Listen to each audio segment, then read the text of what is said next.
Welcome back to The Explainer. So, picture this. You're looking out your window, right? And you see someone outside doing something that just looks absolutely ridiculous. You point, you laugh, you're texting your friends about it. But then, the sun shifts, the light changes, and you suddenly realize the smudge isn't on them. It's actually a massive smudge right on your own window. I mean, that's pretty much exactly how we usually argue online, isn't it? We're out here looking through our own dirty glass and aggressively judging whatever's on the outside. Well, let's dive into this, because today we're exploring a fascinating text that totally flips this whole dynamic on its head. It argues that true critical thinking, it's not about cleaning up other people. It's about checking our own window first. The text calls this introspection, and honestly, as we go through this, you'll see it's basically the absolute foundation of all serious thinking. So let me just ask you point blank. Do you argue to win, or do you argue to understand? Really think about it. Think about that last big debate you had in class, or that argument you totally got dragged into in a comment section. What was your actual goal there? The source text we're breaking down today makes a super bold claim about this. It says that true critical thinking is not an act of dominating an opponent. It's not about proving you're somehow superior. If your only goal is rhetorical victory, treating a debate like a video game where you're just button mashing to own the other person and rack up likes, well, you aren't actually practicing critical thinking. You're just playing a competitive game. And the brutal truth, it's a game where the truth itself usually ends up losing. And that brings us to the source's definition of criticism, which is honestly a massive paradigm shift. It defines criticism as a careful evaluation guided by reason, designed to expose contradictions and move closer to the truth. But notice what it's not. It's absolutely not just finding faults so you can look smart. This kind of blew my mind because, let's be real, we almost always think of criticism as a weapon, right? Something we point at other people. But the text argues that true criticism is actually a mirror. It has to face inward first and foremost before it ever faces outward. So, what exactly happens when we treat criticism like a weapon instead of a mirror? Well, when we're properly evaluating an argument, we're supposed to be looking at ideas, at logic, at actions. But the second we target the person instead of their claim, our criticism just instantly collapses. Philosophers call this the ad hominem fallacy. It's basically like attacking the player on the other team instead of actually playing the game. According to our source, the very moment you attack the individual, your criticism loses literally all of its intellectual value.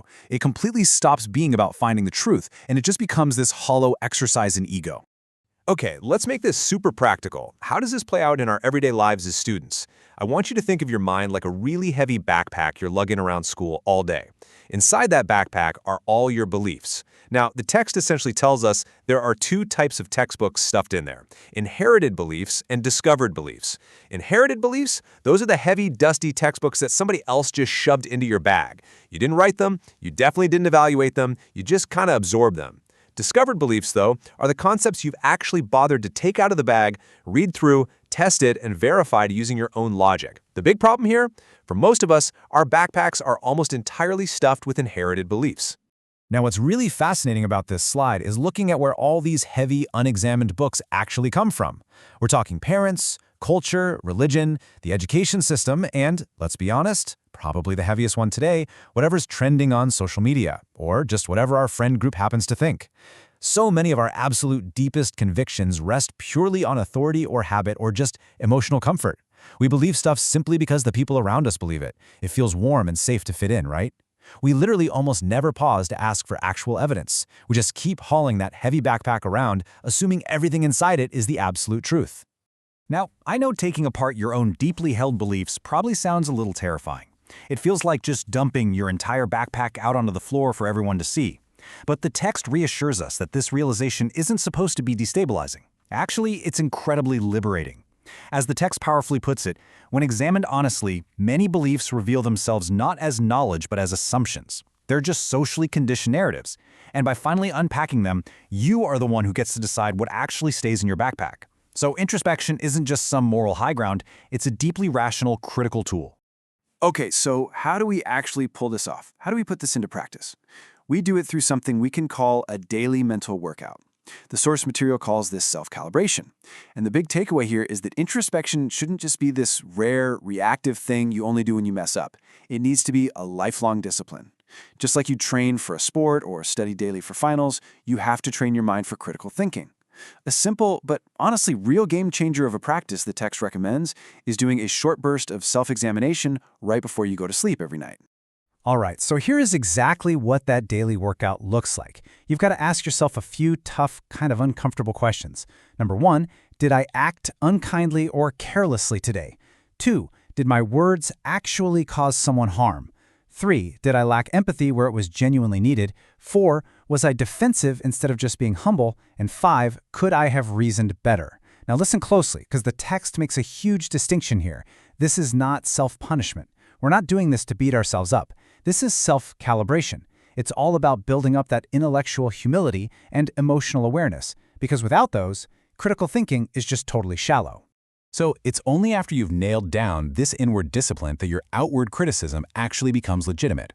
When you're evaluating someone else's claims, you use that exact same structure. But here is the mental shift I found so brilliant in the text. Treat every external argument as if it were your own inherited belief. Basically, try on the other person's backpack for a second. Take their idea, separate it completely from who they are, and just evaluate the argument on its own terms. By doing this, you completely remove your own ego from the whole process, and suddenly your goal entirely shifts from trying to defeat an opponent to genuinely trying to understand their claim. And this brings us right to a major psychological trap we all fall into. Without this process of internalization, without trying on that other person's backpack, disagreement instantly feels like a total threat instead of an opportunity to learn. We fall right into confirmation bias, which is basically like grading your own paper and just completely ignoring all your wrong answers so you can give yourself an A+. We only accept the stuff that perfectly aligns with our current views, and we entirely reject what doesn't. Worse still, the text points out that we start blaming other people's bad arguments on their character flaws, while we excuse our own errors as just, honest mistakes. But when you truly internalize a claim, even just temporarily, you're finally examining it with real sincerity. When you start practicing criticism this way, the results absolutely shift. It's no longer this aggressive performative attack. A mind that's trained in introspection becomes so much more precise and fair. Your arguments become constructive instead of destructive. You start seeking coherence and understanding over just dominating the conversation. It's kind of like figuring out a tough group project together, rather than just shouting over each other to be right. You develop real empathy and you cultivate genuine humility. Without introspection, criticizing others just totally lacks credibility. But with it, your criticism finally becomes a direct extension of your own self-honesty. So what we've really learned today is that criticism, when you rightly understand it, does not move outward first. It turns inward. It refines itself right there, and only then does it engage with the rest of the world. All genuine criticism is, right at its core, introspection. The ultimate critical thinking tool isn't a sword, it's a mirror. Which leaves us with this final, hopefully provocative thought for you to ponder. Tonight, when you're doing your mental workout before sleep, what inherited belief are you going to pull out of your backpack and finally unpack? Thanks so much for joining me for this explainer. Keep questioning, keep reflecting, and I'll see you next time.